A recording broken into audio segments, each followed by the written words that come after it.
Yo, yo, yo, what up, YouTube? DJ Kryptonite here, talking boxing, combat sports, and the like.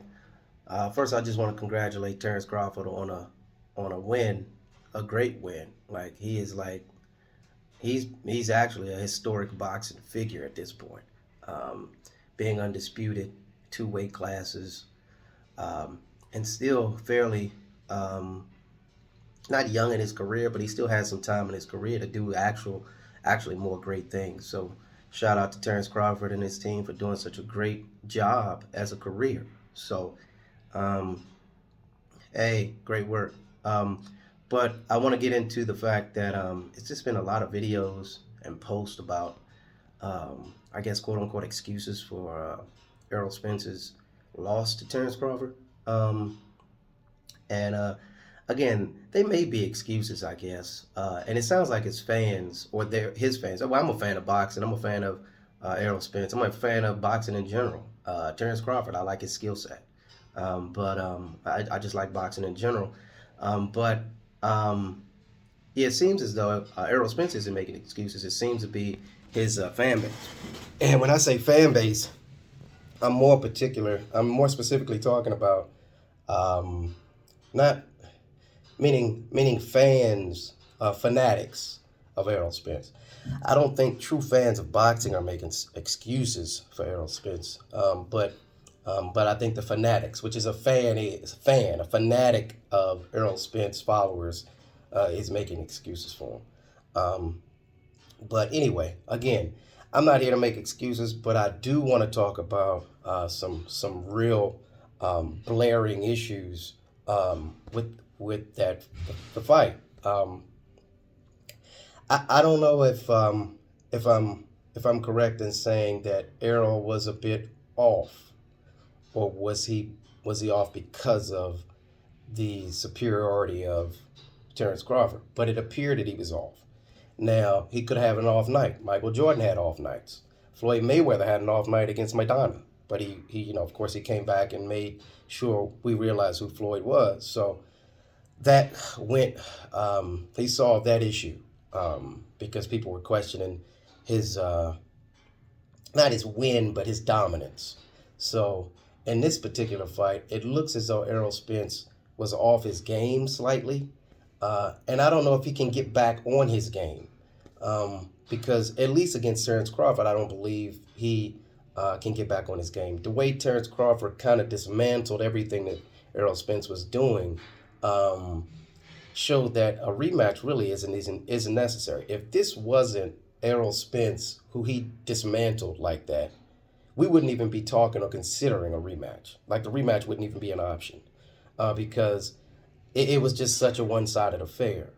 Um, but again, as a champion, I guess you want to give him an opportunity to revenge that loss, avenge that loss. But yeah, we'll see. But the other thing I wanted to talk about was, like I said, is he going to be the same? Is he the same fighter he was 2 fights ago? Is he the same fighter he was before the accident?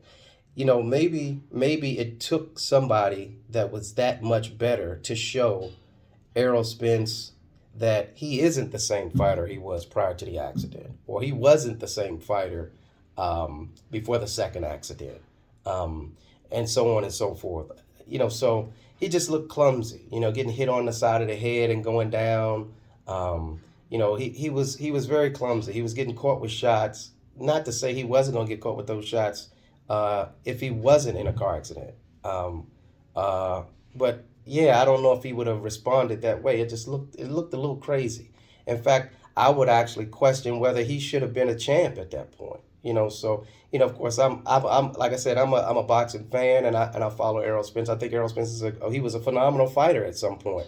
I don't know if he still is. I can't really tell anymore based off of this fight with Terence Crawford. I would have to see another fight against somebody of lesser caliber to see if Errol Spence is essentially the same fighter. If he's the same fighter, then we'll just say, hey, damn, Terence Crawford was just that much better. He was just a beast. But we're hearing a lot of excuses, and I guess not excuses, but we're hearing a lot of reasons why Errol Spence may have lost the fight. For one, they say he was drained. He was over. He was drained from trying to make weight. He was actually at 147. He made the weight like right at 147, which was a little strange. I don't know if I've ever seen him make the weight at 147. That means he was literally close to being overweight. Um, so it was lucky that he actually made the weight. Nobody actually really considered that. He was at 147. He weighed in at 147. Point 0.1, point 0.2 pounds over, he would have been trying to lose that weight.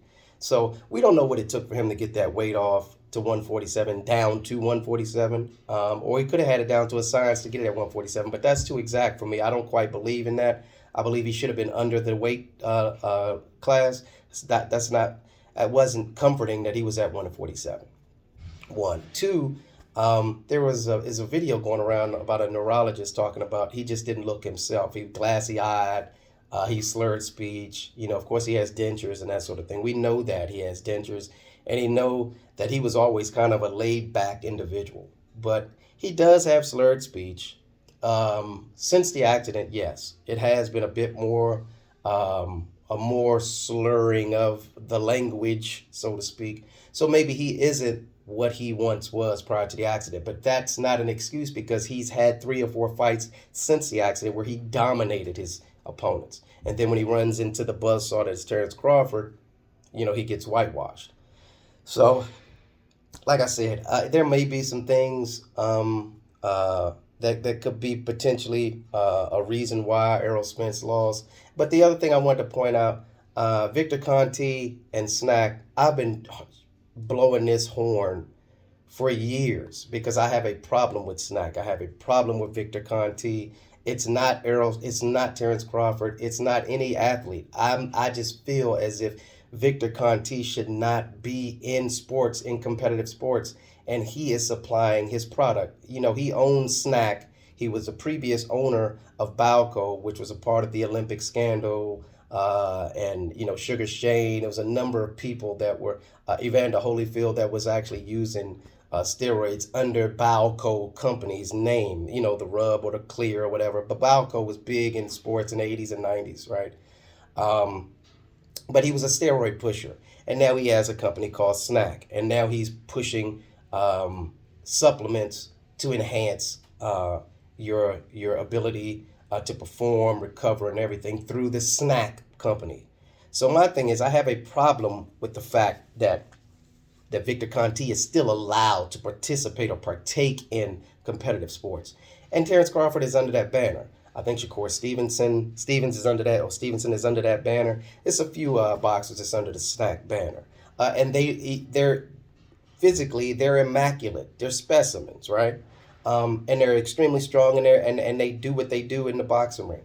But my problem is I always have to look sideways at any athlete that still participates under the Snack banner. That is a problem for me. I don't believe he should be in sports.